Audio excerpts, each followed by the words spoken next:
93 FM WBRP. Mornings with Brian Haldane rolling right along. So we've got the morning and then we've got the afternoon. And this day is going to look completely different between the two. The afternoon's going to be nasty.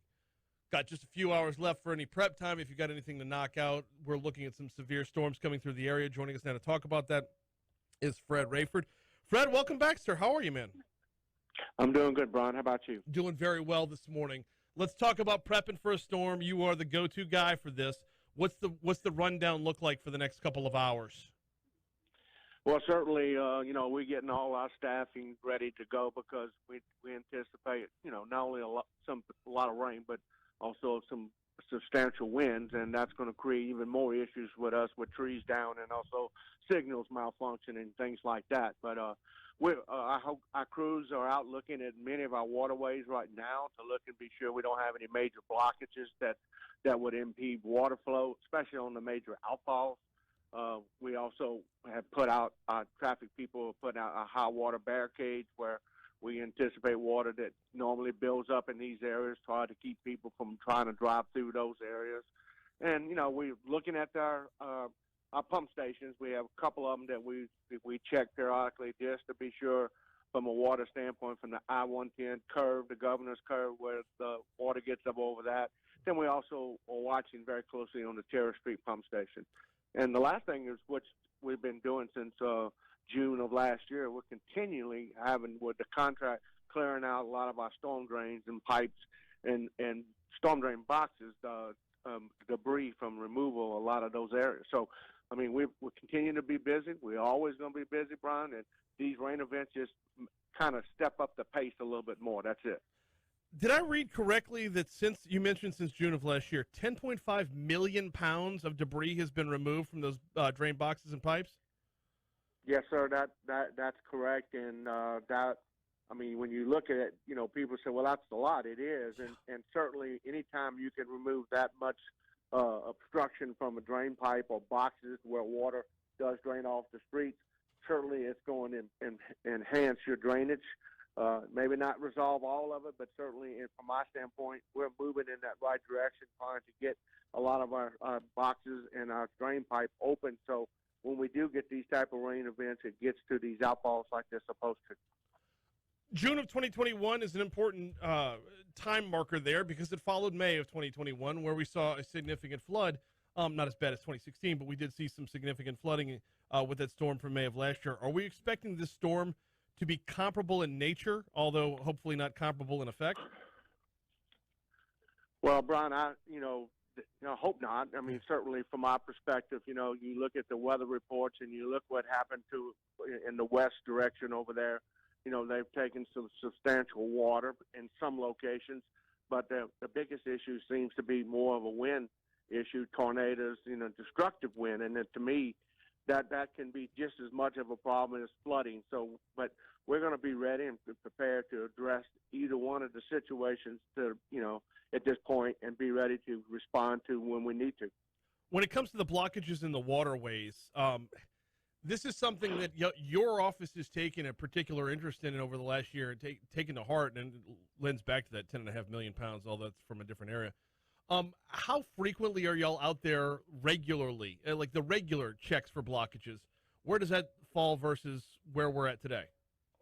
Well, Brian, when you have rain events, significant rain events, you would go in there and you would check and see those locations periodically, and that's what they normally would do.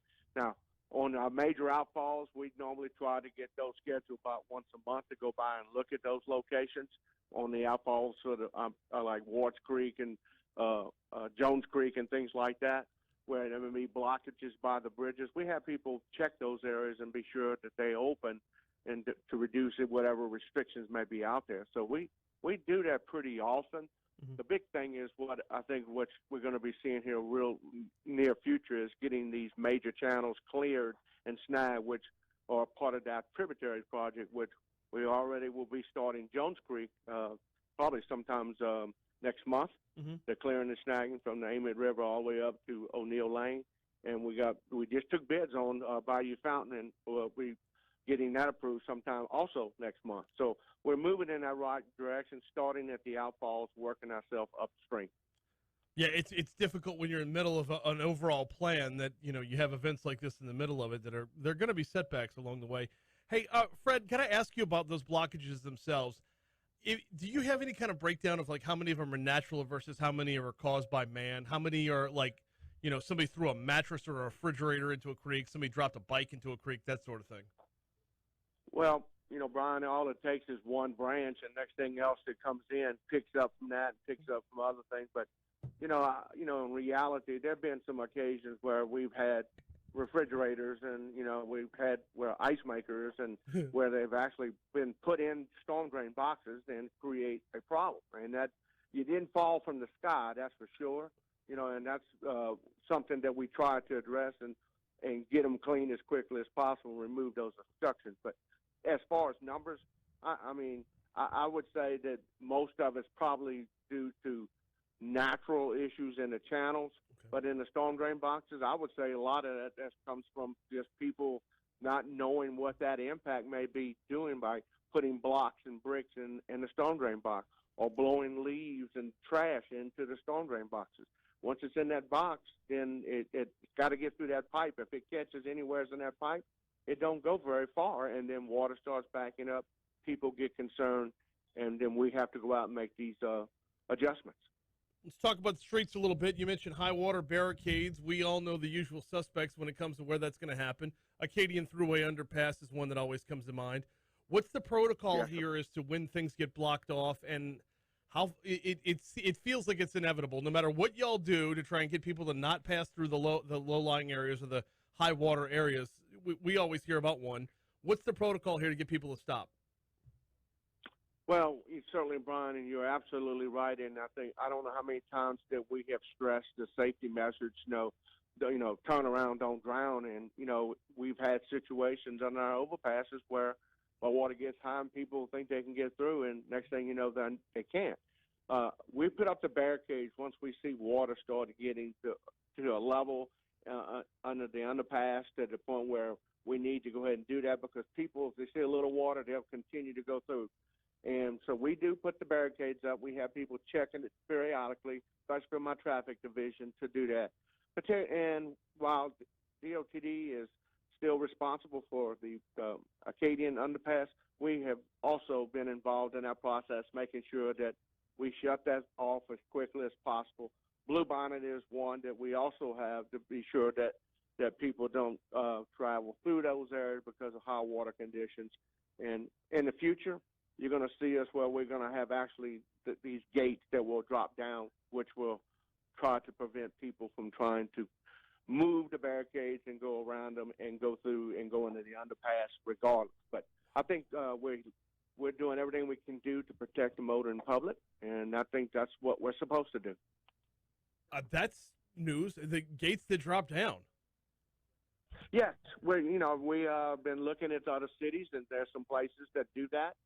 It'll be at locations, particularly on Bluebonnet. Mm-hmm. That's the one that now is under the city's control.